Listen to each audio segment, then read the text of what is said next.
Bonjour à toutes et à tous. Merci de nous rejoindre du coup pour cette dernière conférence. Comme l'a dit Nico, on va essayer d'être rapide. On sait que l'apéro est derrière et que vous avez eu pas mal de conférences avant. Donc on va essayer de vous entertainer pendant encore 30 à 45 minutes. Voilà, exactement. Restez avec nous.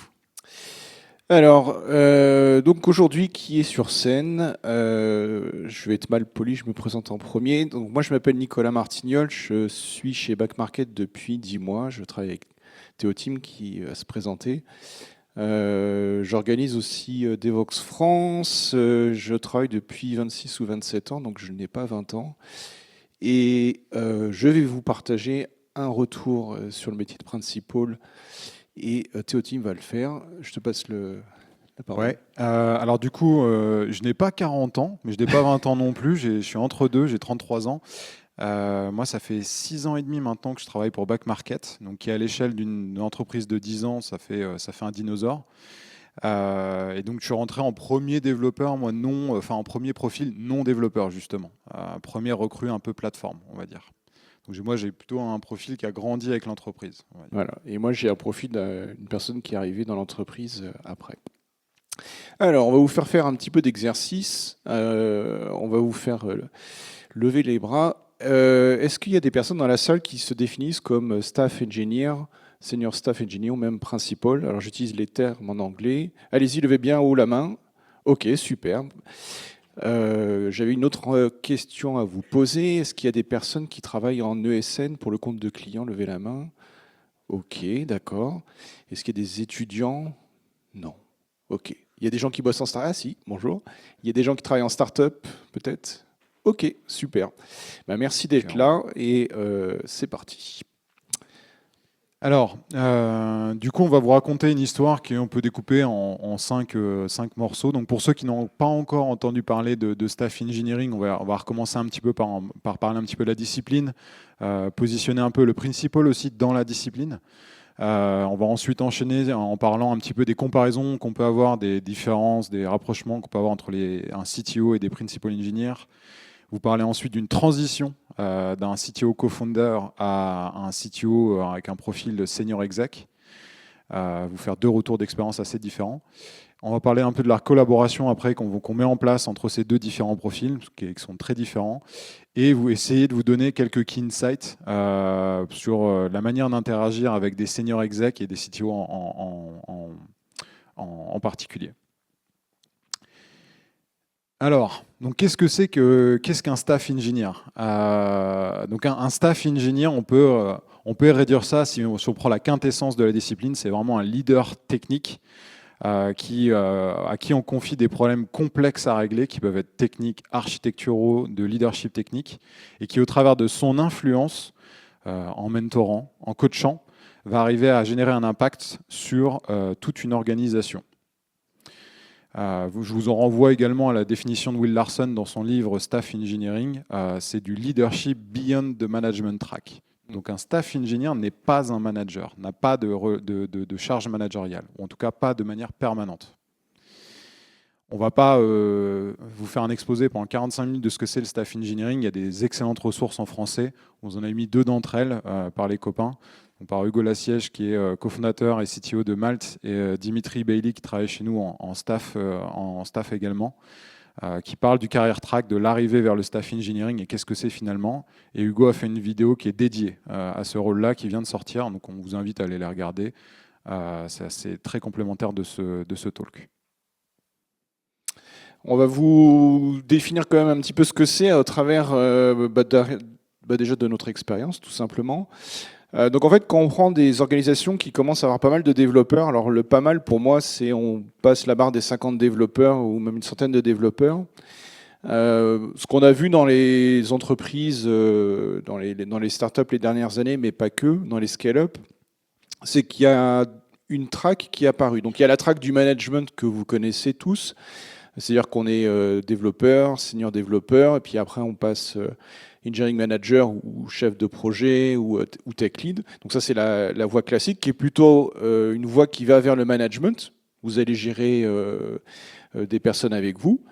Et il y a une autre voie qui existe, qui est la voie des contributeurs individuels, individual contributor en anglais. Donc nous on est avec Théo Tim dans cette voie-là. Donc chez Back Market, on est 750, à peu près 200 développeurs, et on est deux principals, donc directement rattachés à la CTO Don Baker. La différence, en fait, c'est que on est dans une voie où on n'a personne en dessous de nous, on ne manage personne. Et pourtant, vous allez voir, il faut bien qu'on fasse des choses et qu'on impacte et qu'on travaille dans l'entreprise. Donc, au-dessus de moi, vous voyez un petit peu cette carrière. Et ce qui est très intéressant aussi de retenir, c'est que vous pouvez basculer de l'un à l'autre. Moi, personnellement, avant d'être principal, j'étais manager, j'étais directeur. Et donc, vous pouvez très bien envisager votre future carrière en imaginant que pendant 2-3 ans, vous faites cette activité et ensuite vous changez. Donc c'est quelque chose qui est vraiment intéressant et on va vous en parler un petit peu plus. Mais déjà, peut-être comment on devient principal ou comment on devient peut-être staff engineer to team. C'est une excellente question et surtout qu'on va pouvoir vous faire deux retours très différents. On n'a pas eu arrivé dans cette discipline-là de la même manière. Je le disais tout à l'heure quand je me suis présenté, mais moi c'est un rôle que je n'avais jamais fait avant Back Market. Je pense qu'il y a certaines patterns que spontanément, individuellement, j'utilisais, mais j'ai déjà pas le titre et j'étais familier de la discipline, mais sans réellement la pratiquer. Donc moi je suis arrivé à Back Market à l'époque où on était 50. Donc il y a 6 ans, Back Market, c'était 50 personnes. Maintenant, c'est presque 800 personnes, on pourrait dire. Donc vous voyez un peu la rapidité à laquelle l'organisation a grandi. Et donc, quand une organisation grandit, je l'apprends à personne, en fait, les responsabilités changent, le quotidien change et les besoins changent.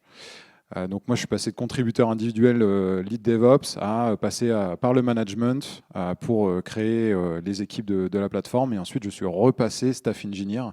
Après m'être rendu compte très simplement que c'était plus intéressant de passer la main à un senior manager qui avait vraiment une capacité à encadrer 5 à 6 équipes et repasser sur une career track de contribution individuelle où là j'allais pouvoir continuer à influencer la stratégie et les tactiques de la boîte technique. Nicolas, toi ton histoire est un peu différente. Alors moi c'est différent. Moi, j'ai été développeur très longtemps, j'ai été après freelance pas mal de temps aussi. Et après, je me suis rapproché du monde des startups et puis j'ai été CTO. Alors, je mets des grosses guillemets, je vais vous expliquer pourquoi. Dans une boîte, on était 4 personnes et mon associé était un Américain. Et au moment de faire des cartes de visite, je lui dis, je vais mettre Nicolas Martignol, CTO, très fier de moi. Il me dit, non, non, Nicolas, tu n'es pas un CTO, tu es un tech lead. Tu verras ce que c'est qu'un CTO plus tard. Et bon, j'étais un peu vexé, mais en fait, il avait complètement raison. Ça avait rien à voir avec la définition du CTO qu'on a aujourd'hui chez Back Market et dont on va vous parler. Donc moi, c'est en vieillissant, en devenant aussi, avant d'être principal chez Back Market, j'étais principal chez Doctolib. Je me souviens d'un coup de téléphone en janvier 2021 de David Gageot qui m'appelle et me dit Nicolas, j'ai un truc pour toi. Je pense que ça va t'intéresser. Est-ce que tu veux être principal engineer chez Doctolib? Alors Docto, je connaissais, mais principal engineer, je ne savais pas vraiment ce que ça voulait dire. Donc après, on a discuté ensemble et j'ai trouvé ça génial. Je me suis rendu compte qu'en fait, que ça donnait une reconnaissance aux personnes qui sont très expérimentées techniquement, mais qui sont aussi expérimentées en tant que managers, qui veulent plus forcément être managers, mais qui veulent quand même impacter l'entreprise. Donc moi, je suis arrivé chez Docto en mars 2021. Un mois après la campagne de vaccination, et j'ai vite compris ce que ça voulait dire principal. En fait, on se retrouve à gérer des problèmes transverses qui impactent toute l'entreprise, qui peuvent être des problèmes très très très très techniques, où là vous êtes 2 ou 3 personnes sur un problème, ou des problèmes très très larges. Donc là, le premier mois, j'ai codé sur un système de cache pour la prise de rendez-vous, donc là c'était très technique.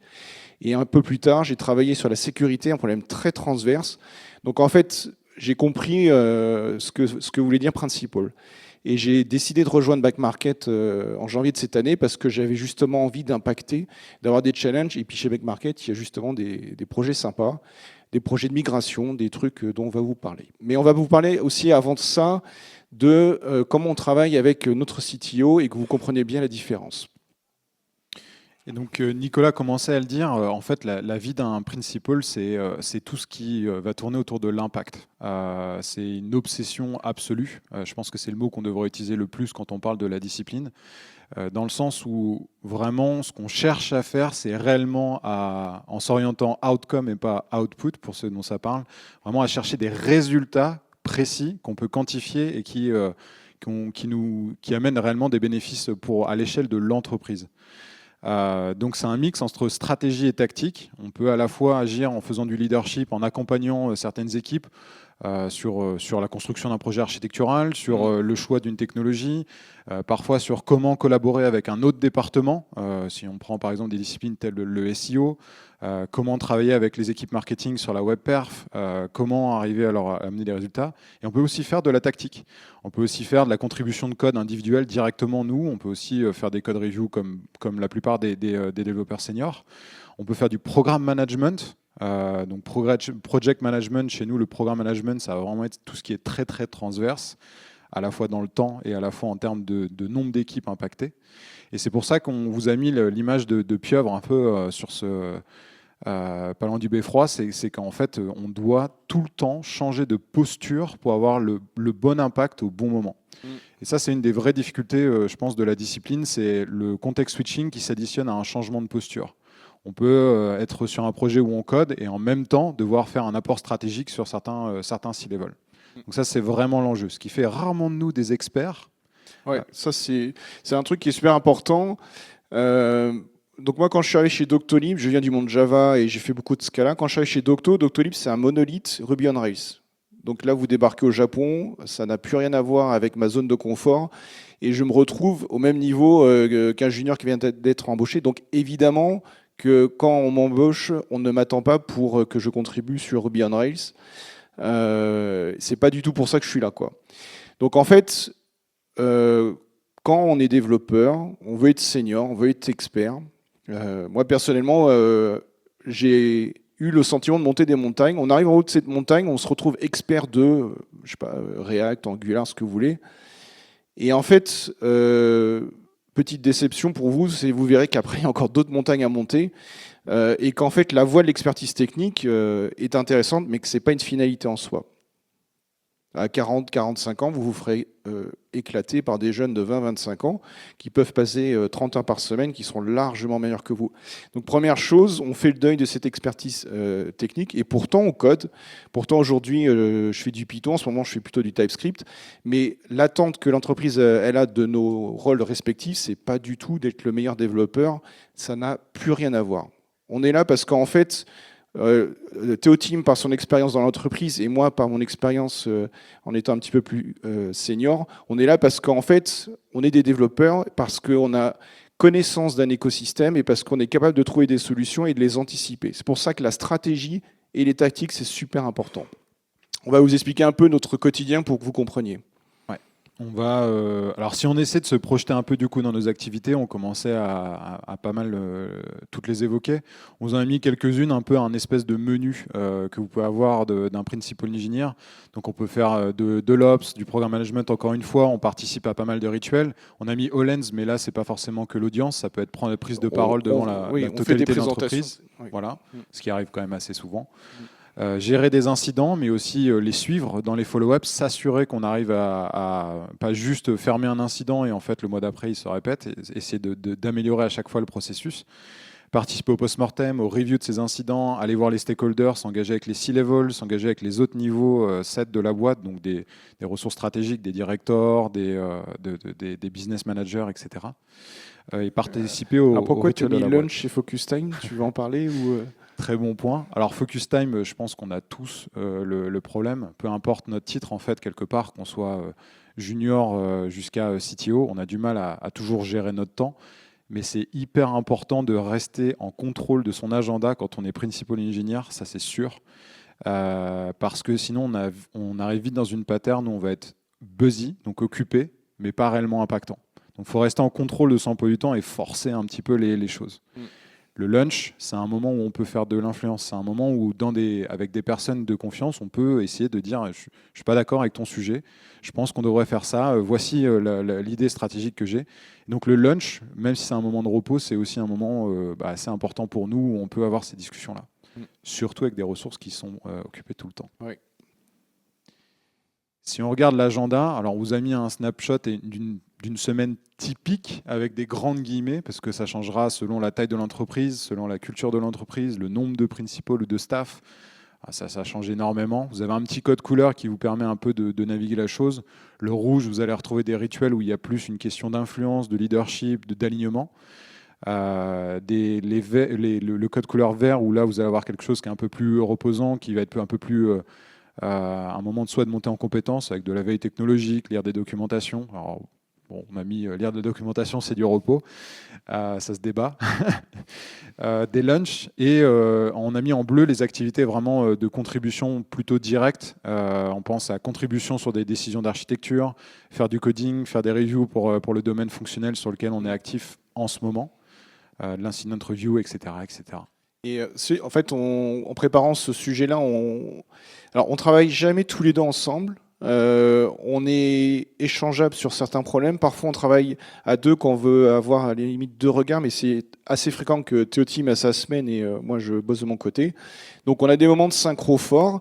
Il y a aussi Samy qui est senior staff engineer, donc on est trois. Donc, on a des moments de synchronisation juste pour vérifier un petit peu les sujets sur lesquels on travaille. On a des moments, en fait, ce que vous devez comprendre, c'est que personne ne fait notre agenda, c'est nous qui allons chercher les sujets, c'est nous qui faisons de A à Z de notre agenda, et on est accountable pour cet agenda vis-à-vis de notre CTO. Mais on n'arrive pas le lundi matin en disant, bon, qu'est-ce que je fais? Ils sont où les tickets sur ton Jira? Il n'y a pas de Jira, c'est vous qui devez gérer. Il y a des sujets qui durent 2-3 jours, il y a des sujets qui durent plusieurs semaines, et il y a des sujets sur lesquels vous êtes pris pendant plusieurs mois. Il y a des sujets sur lesquels vous êtes consulté, il y a des sujets sur lesquels vous devez décider, il y a des sujets sur lesquels ça n'avance pas et vous devez intervenir pour que ça avance et vous devez parfois trancher. Et par contre, on n'a pas de personnes pour exécuter les tâches qu'on a envie de faire. Et donc, on passe beaucoup de temps à se synchroniser, à travailler avec d'autres personnes et on travaille par influence. On travaille avec de l'influence. C'est-à-dire que quand on veut faire des choses à des gens, on n'est pas manager, on ne peut pas aller les voir en disant je veux que tu fasses ça. On travaille par influence. On doit apporter des solutions et on doit faire des choses aux autres développeurs par l'influence. Donc on doit les convaincre, on doit s'engager et on doit même parfois nous-mêmes mettre les mains sur le clavier pour montrer l'exemple. C'est beaucoup plus dur que quand vous êtes manager et vous dites fais ça. C'est vraiment plus compliqué comme exercice. Et on parlait de l'aspect managérial. Effectivement, comme on n'est pas manager, on n'a pas de levier managériaux, on doit aussi parfois aller voir leur manager aussi. Si il me dit, bah, écoute, si elle nous dit ou il nous dit, bah, le sujet est super intéressant, effectivement, ça a de l'impact, ça m'intéresserait de travailler là-dessus, mais je peux pas. J'ai ça à faire. On doit aller voir aussi les managers pour essayer de vérifier à quel niveau de priorité ça tombe. Est-ce que c'est intéressant de chambouler peut-être les priorités de l'équipe ou pas? Et donc ça, on va le faire et on a effectivement, comme l'a dit Nicolas, le mandat et l'autonomie, mais il faut le faire. Donc ça ne se fait pas gratuitement, ça prend du temps, ça prend pas mal de temps d'échange. Ouais. Ouais. Et ça fonctionne beaucoup sur la confiance que les managers mettent en nous. Et en fait, ils savent qu'on n'est pas spécialement influençable parce qu'on est indépendant.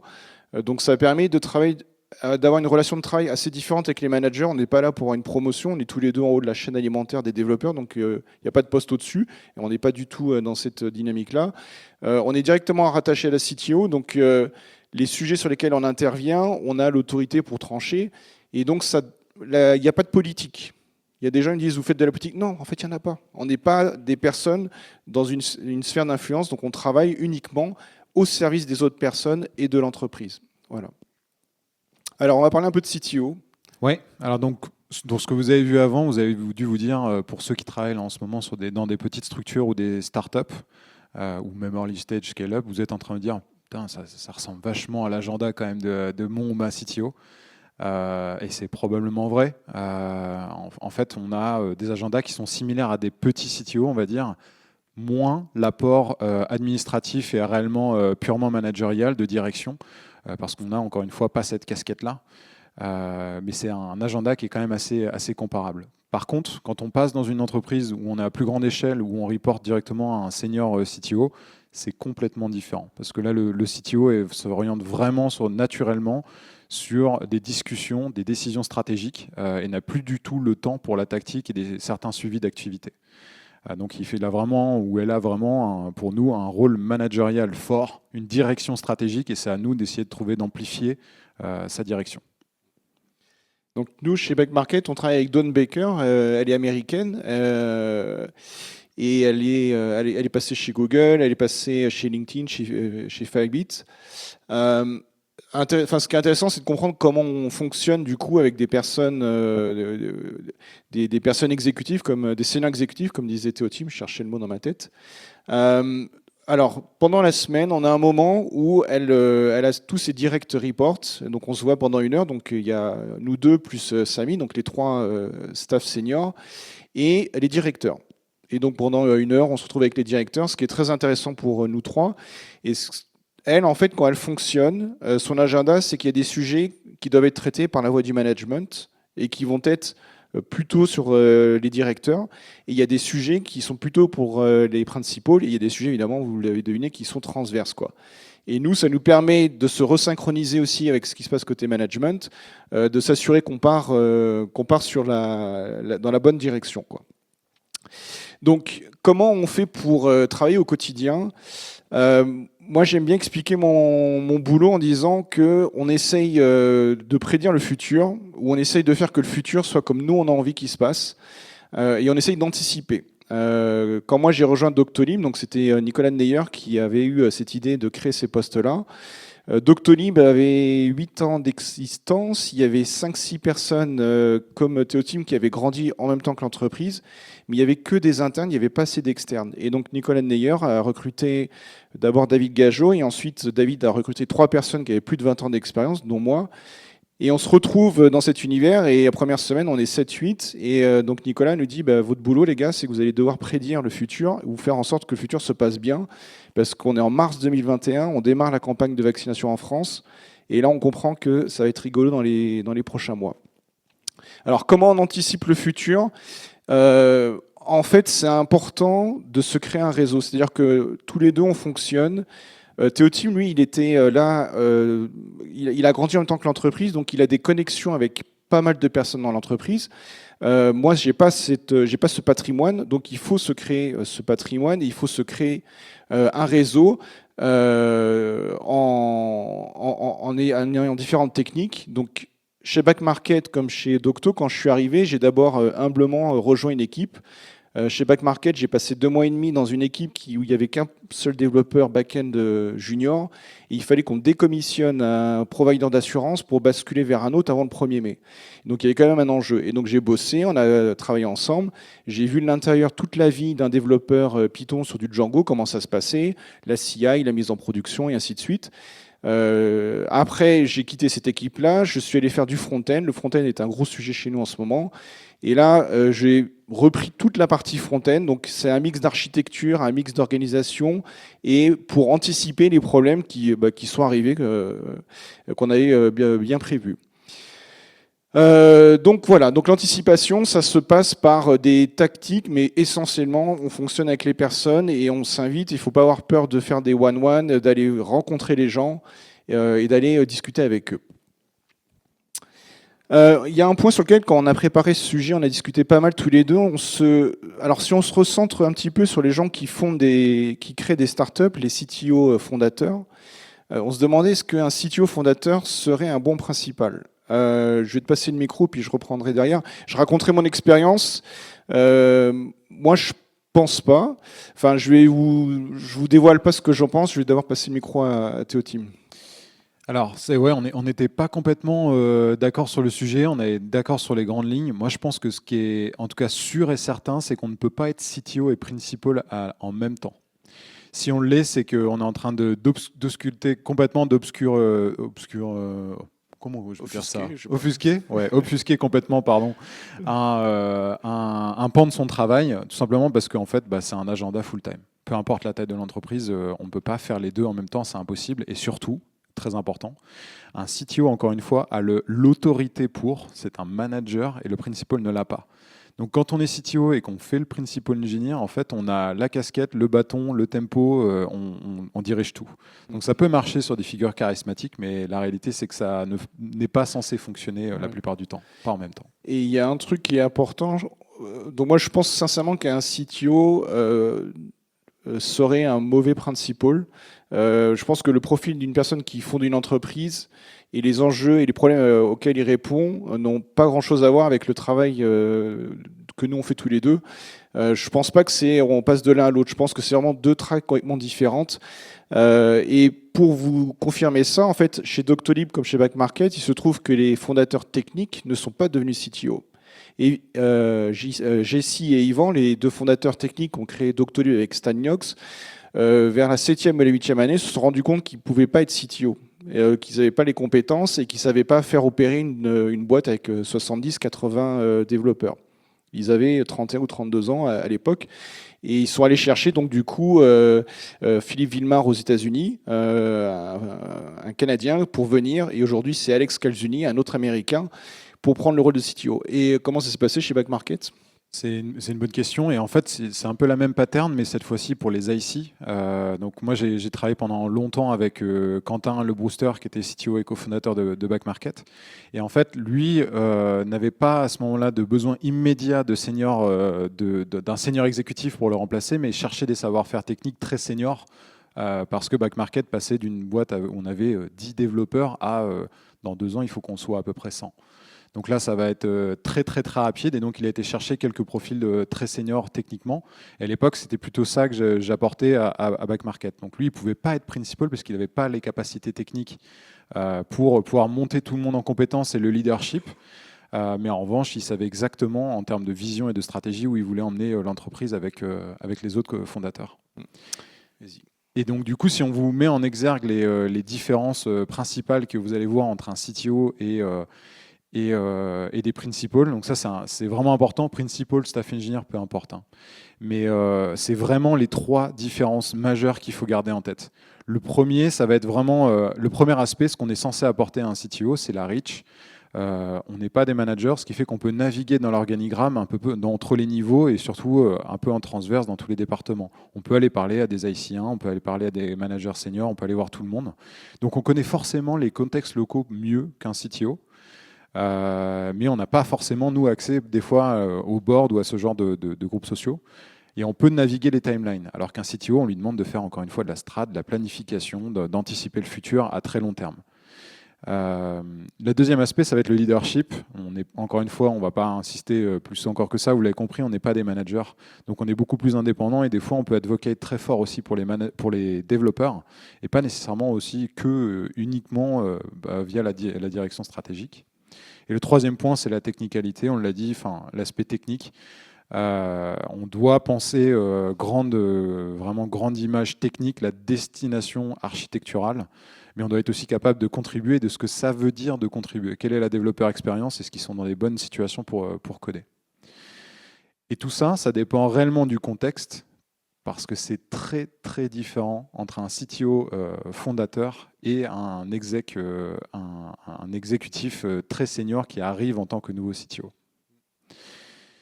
Si on vous fait une comparaison, du coup, on a fait un code couleur extrêmement simple, merci Netflix au passage, où on essaie de comparer un CTO co-founder en blanc que vous voyez ici et un senior exécutif qui arrive en tant que nouveau CTO ou nouvelle CTO en rouge.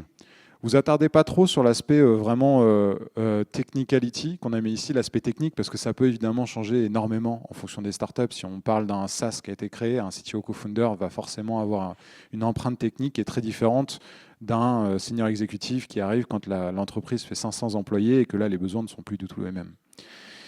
Et c'est ça qui est le plus important à retenir sur ce slide-là, c'est qu'en fait, les besoins entre un senior exécutif qui arrive en tant que CTO sont complètement différents d'un CTO cofondateur.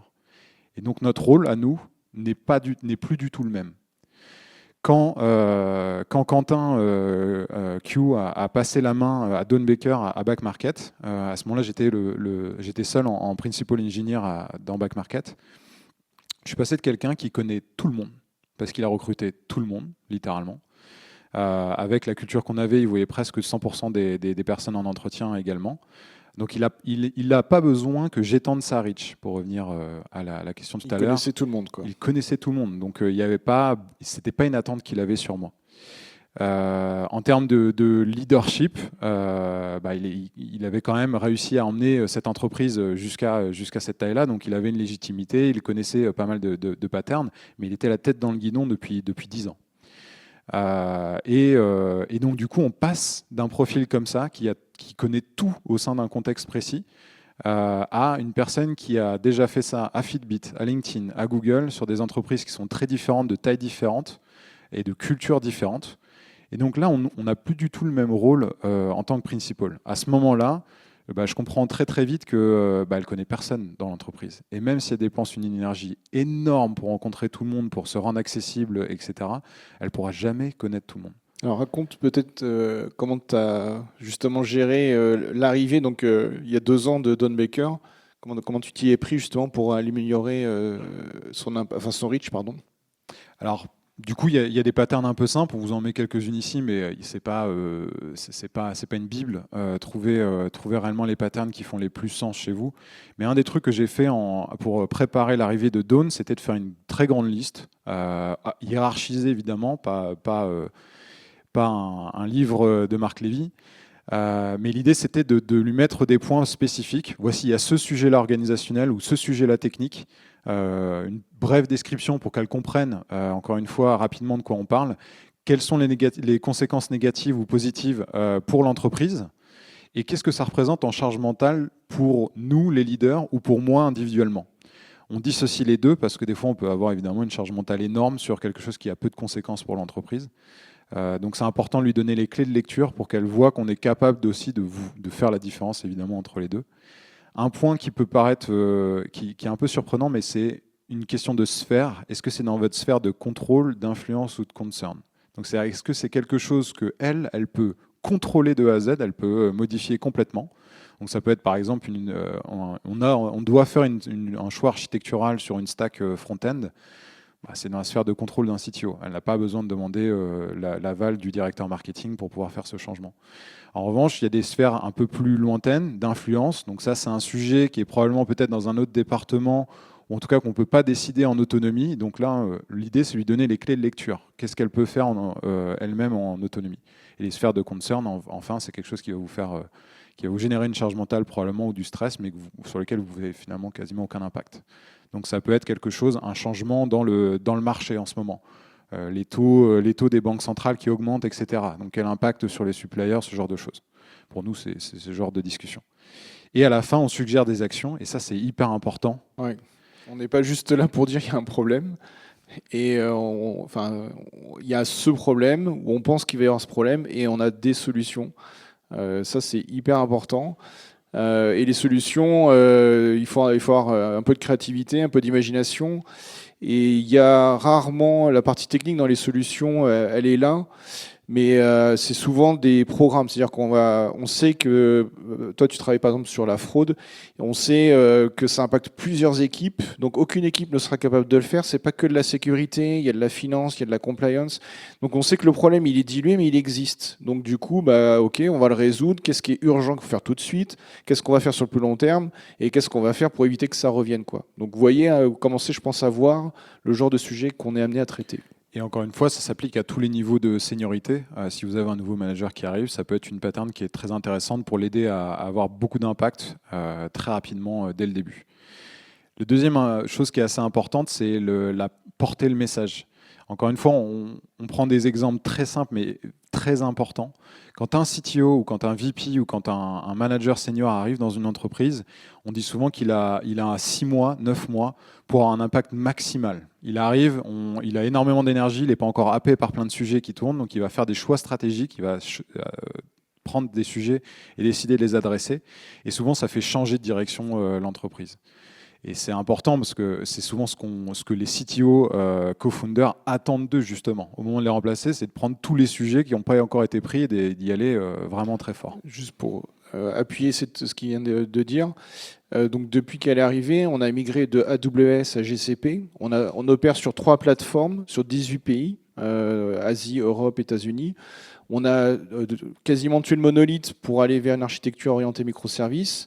Et on avait un monolithe front-end qu'on est en train de congeler au moment de Black Friday. Et on a une nouvelle solution qu'on a déployée avant l'été. Et je crois qu'on a aussi changé du système de catalogue. Enfin, quand moi je suis arrivé dans l'entreprise, j'étais un petit peu impressionné et j'avais un peu peur de la quantité de choses qui se passaient, quoi. C'est hallucinant en fait.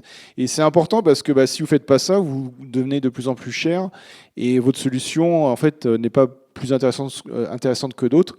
Donc c'est l'impact que notre CTO a insufflé à la compagnie il y a maintenant 2 ans en arrivant dans la boîte. Et donc vous en doutez, quand on fait des changements d'ampleur comme ça plaît pas à tout le monde déjà, tout simplement. Il faut convaincre tout le monde dans l'entreprise. Ça peut faire peur quand on a été habitué à un quotidien et que d'un coup il change. Quand on change l'organigramme aussi, quand on change les organisations, les équipes, un petit peu tout. Et donc là, il y a des messages des fois qui sont durs ou importants à passer. Et là, c'est vraiment clé, comme tout direct report exec, donc pas uniquement que les principals, mais vraiment tous les groupes de leadership, de ne surtout pas isoler le CEO ou la CEO et CTO pardon, dans ses propos. Donc c'est pas ma CTO veut que, elle m'a dit que je devrais, ou le top management veut. Il faut absolument faire partie du message, même quand on n'est pas d'accord, ce qui n'est pas toujours facile, mais de dire on a décidé que le groupe de leadership s'est dit la compagnie veut mettre en place ce genre de pattern. Ça semble des détails réellement sémantiques, mais ça a une importance capitale sur la perception du message, surtout quand on parle à l'ensemble de l'entreprise ou des développeurs. Après la reach, il y a aussi l'importance d'écouter. Pour moi, c'est un slide qui est extrêmement important qui fait, dans cette présentation. On ne pourrait que vous conseiller, peu importe où vous en êtes dans votre career track, dans votre niveau de seniorité, d'aller voir, de passer du temps avec les execs, de passer du temps avec un ou une CTO pour interagir avec eux, essayer de comprendre comment ils fonctionnent et essayer de trouver des opportunités. Et en fait, leur temps étant extrêmement limité, je pense que quand on regarde souvent leur agenda, il n'y a pas trop de surprises, c'est rempli de A à Z pendant 3 semaines. Comment on peut maximiser le temps qu'on passe avec eux? Et il y a des questions à poser, des plus pertinentes, on va dire, que d'autres. On vous a mis une petite sélection, mais il y en a plein d'autres, évidemment. Quelles sont les priorités les plus importantes de l'entreprise? Quels sont les challenges architecturaux ou d'engineering qu'on a en ce moment? Comment je peux, moi, à mon niveau, et peu importe le niveau, encore une fois, supporter les initiatives cross-équipe très transverses ou collaborer avec d'autres départements? Est-ce qu'il y a des projets qui ne sont pas en ce moment adressés dans les roadmaps, auxquels moi je pourrais contribuer? Et à la fin, la question la plus importante, comment je peux te soutenir dans ce que tu fais en ce moment? Et en fait, c'est bête, mais à la fois extrêmement efficace, parce qu'un ou une CTO, une charge mentale, souvent une liste de projets qui est immense, qu'elle ne pourra jamais réellement adresser. Et donc, en faisant ça, en posant ces questions, vous transformez la charge mentale d'un C-level en opportunité pour l'entreprise et individuelle. Et donc, posez les bonnes questions, parce que souvent, elle n'accordera probablement pas plus de 20 à 30 minutes, autant que faire se peut. Et en posant les bonnes questions, on peut arriver à déjà montrer qu'on a envie de contribuer, se rendre disponible. Donc déjà, c'est très très bon en termes de perception, et on peut surtout collecter les meilleurs besoins qui peuvent impacter tout le monde positivement.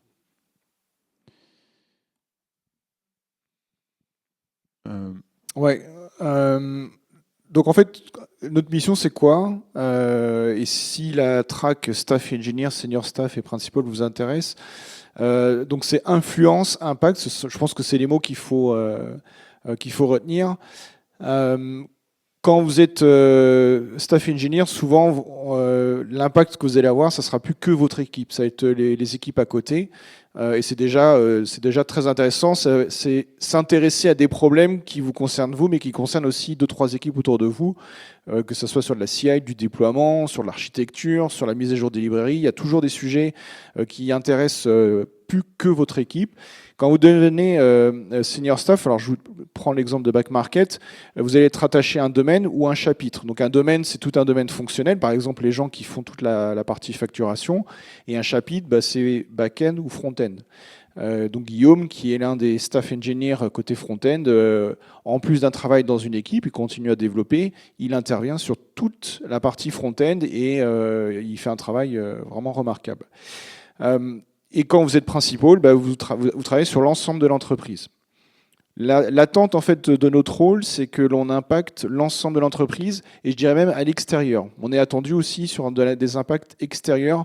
C'est pas juste ce qui se passe dans la boîte qui est intéressant, c'est aussi faire des sujets, discuter avec des gens de la presse, faire des conférences, aller rencontrer des personnes dans des écoles. C'est vraiment, on sort complètement de l'entreprise, chose une ou un CTO a en vrai pas le temps de faire. Donc nous on a ce temps-là. Ça, c'est vraiment important. Pas le temps de faire. On est là aussi pour étendre, encore une fois, l'agenda dans pas mal de cas des managers avec lesquels on travaille. Et donc, du coup, on va à peu près, on va pas tarder à rejoindre la conclusion de cette présentation. Le sens du message qu'on avait vraiment aujourd'hui, c'était vraiment d'essayer de remettre tous les ingénieurs au centre du message qu'on est en train de donner là. On parle en tant que principal, mais ce qu'on vous a dit s'applique à peu près partout. Et donc, en fait, en fonction du film dont vous avez envie d'être le héros, à vous de voir quel pattern vous avez envie d'utiliser.